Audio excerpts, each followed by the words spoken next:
Maing hapon ba pistin limtan ako ang ND filter but ngit-ngit lagi siya. 50. Kayo. Anyway, padung kog kuan karon kanang kuwag kanang some photos ko sa nako ipa develop ipa print ka photos and I'm getting them now. So, muna siya. Muna siya. And I'm gonna be so backlog sa akong vlogs. I'm gonna post this siguro first and I'm gonna so backlog kasi ang uban nga ganahan ako i-upload nga panos nga vlogs. Ako gyapon gi-upload.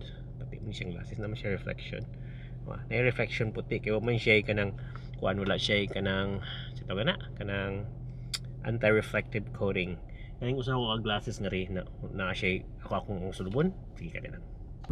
Muna siya ang glasses nga na ay anti-reflective coating. Kabantay mo, makita akong mata. Maski na ikaw may reflection, makita akong mata. Kaya namin siya anti-reflective coating. Mura na siya. Mahal. Karang ihas mo ko glasses ko. Kaya hindi ko nag-glasses before. But karon nag-glasses na ko.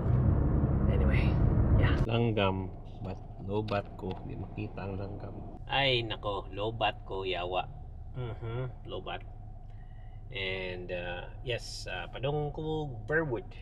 Yes, Burwood. Wala mong gawin masulti pa. Yes. Also, it's kind of frustrating siya karon because I have only around 11 days or let's say 10 days to prepare para muli ko Pilipinas after 10 years. Thing is, wala ko'y kwarta. Wala ko'y booking. Yan ako'y mga purchases nga kanang abruptly too early. And then travel to get me kanang Thailand like last month. So yes, and we're gonna be in the Philippines for a month, so it's gonna be stressful and yeah, gasto. So I'm back with the 874 and standard stabilization, which is not the best, but I like it standard because kuan siya kanang wide. Let's try to change it to active. Yeah, active stabilization is just fine. Di ka siya dakugkuha kay 18mm akong lens. Dugab. Anyway, naglibog ko sa kapadong. Inhanglan akong kanang kuan screen protector para sa A74. Pero ang problema kay kanang layo ang city. Wato ko city no. Wato na ko city. Pwede na ko usa. Sige, bisita lang tayo city. And then maabot ko ngadtog mga sa oras 4, 5, 6. So mga 6 kung mugikan. Shit, it's gonna be traffic.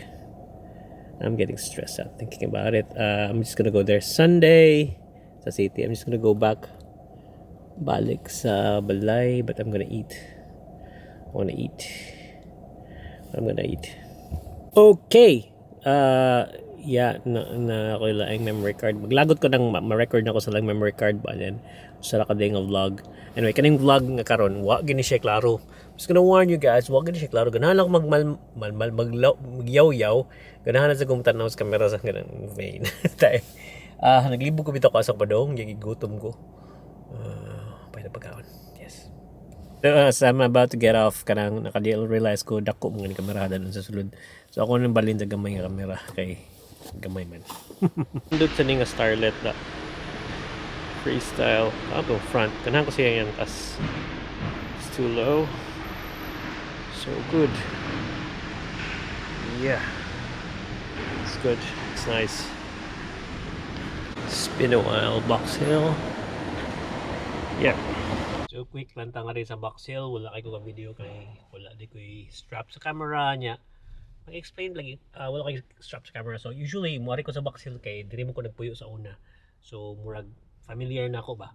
And then diri sa daghan kay mga Asian foods, mga market na rin, nga murag sa tindahan, kuan mga fresh fish yun na ba. So pabor kani siya sa una. Like every time you buy something is good here. Kasi bake shop na yun siya. Massage. Doon ang balay nga rin, but mahal ang places ka rin. And then unlike sa among gipuyan karon, balay ra to siya niya man parking lot kay sa gawas. Kaya among gipuyan karon kay iyaha mong parking lot, so it's very nice. Anyway, I'm gonna head home now kay makatod pa ko ni Laura sa iyang office to get the comedy car. Okay. And mag-edit sa gutiwas kay nakoy mga tiwasunon daghan kayo before I go home to the Philippines. I don't know if you can see it, pero ang langit ba na mo na siya cut sa tunga. Murag ka ng cloud sa bus, cloud sa taas. And you can see that clearly. I don't know, you can see it. You can't see it. It's been hanging lately nya kita mo sa sky na murag katutunga. So padung na ang dark clouds kay magulan na. This side of the earth kanang of the sky di ay kay dark na gid siya. So yeah, that's how it is.